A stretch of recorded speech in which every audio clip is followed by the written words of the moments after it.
Hello and welcome back. In this class, we are going to be talking about how to describe people. If you remember from the introductory class, we said that we can talk about people from two different perspectives. We can describe what people look like, and we can also describe people according to their behavior, their personality, or their character. In this class, we are going to learn words to do everything to describe people from both perspectives. Are you ready to start? Cool. You know how we start these classes. I want you to pause the video right now and work on your own list of words. I am sure you already know words that you use to describe people. How many do you know? Work on that list, and at the end of the course, or this class, you'll be able to compare your list with all the different examples that we use. Do you have your list? Very good. So we can continue. If you remember from one of the classes, the question that we asked to get that description about people would be, what is someone like? I remember we used, what is your best friend like? Remember that we spoke about my best friend, Mary, who's lovely, and she's very outgoing and very friendly. Okay. And we also looked at the other question, which is, what does your best friend look like? And I said she was blonde and she was taller than me and she was pretty. Do you remember that? Cool. So now we know the two questions that we use to get descriptions about people from the two different perspectives. Let's now explore the vocabulary. Let's start with the physical appearance. Which kind of words? There are many. Here I only present 6. Maybe you have more.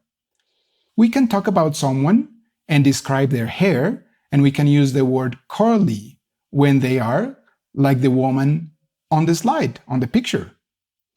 We can also refer to someone as chubby or as thin, and those two are opposites.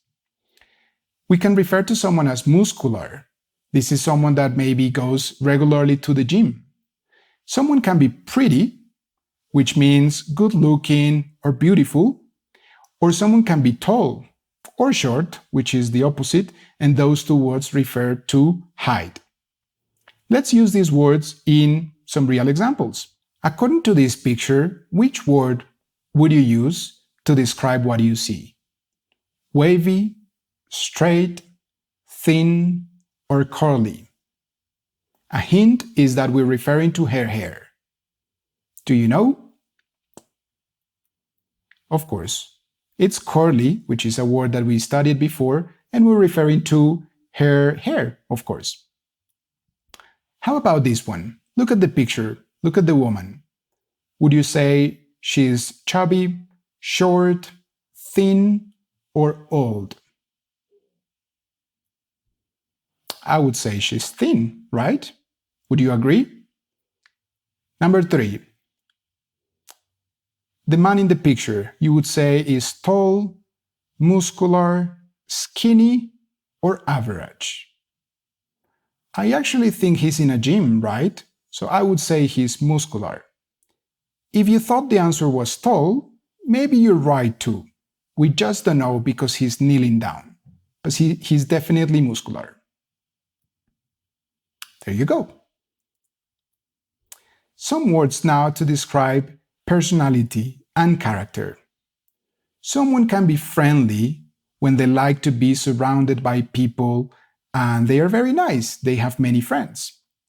Or maybe the opposite, someone can be rude and they don't have many friends because maybe they are a little bit aggressive or mean. Someone can be kind when they care about the world and they want to make a difference. Or someone can be intelligent when they have many ideas and they can also apply their ideas. Someone can be impatient, people that can't wait. Or pessimistic, which would be people that don't see the positive and the beautiful things in life. Let's see how we can use these words in a real context. We have 5 sentences here.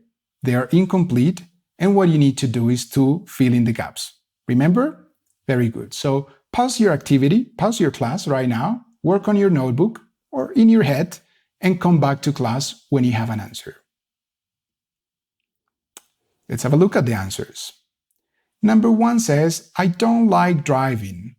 The streets are full of impatient drivers. And that's true about my city. Unfortunately, there are many impatient drivers on the streets. Number 2, everyone likes Anna. She's so friendly. I'm sure you know someone like Anna, full of friends.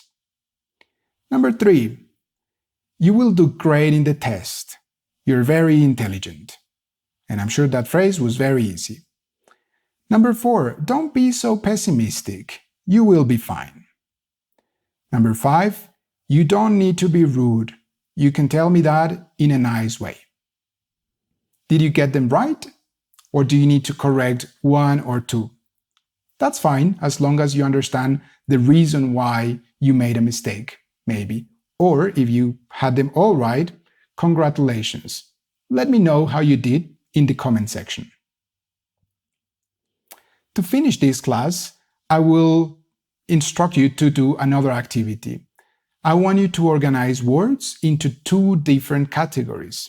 This time, the categories are, think about the words that have a positive connotation and think about the words that have a negative connotation. The words that we are going to be using are bubbly, skinny, humble, mean, proud, optimistic, selfish, and bossy. This might take a few minutes. Pause the video and try to think which of these words would I use in a positive context and which of these words would I use in a rather negative context. Do you have your answer? Very good. Let's compare. These are the answers that I have. Positive connotation would be words like bubbly, which refers to someone that's very expressive, extroverted, and usually very, very nice. Also humble, which refers to a person that accepts feedback and knows about their strengths and their weaknesses. Proud would be someone that knows how to celebrate their achievements and when to do it. And optimistic, which is the opposite of pessimistic, is precisely the person that can see the good things in life. It's very good to have optimistic friends around you. Words with a negative connotation would be skinny. Skinny means thin, but maybe too thin, and this is why we consider this word to have a negative connotation.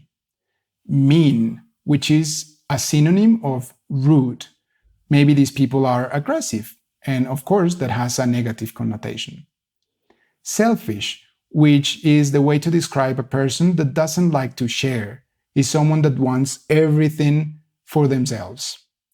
Or bossy, which is this type of person that we all know about, that is all the time giving you orders and instructions as if they were your boss.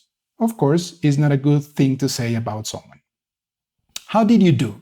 Do you need to correct anything on your notebook? All right, this is the time to do it. Well done. We're getting to the end of this class, and of course there is an assignment. This time, I want you to use all the words that we studied in this class, plus all the words that you also have on your list, and describe your neighbor, the person that lives next door, or maybe close to your house or close to your apartment.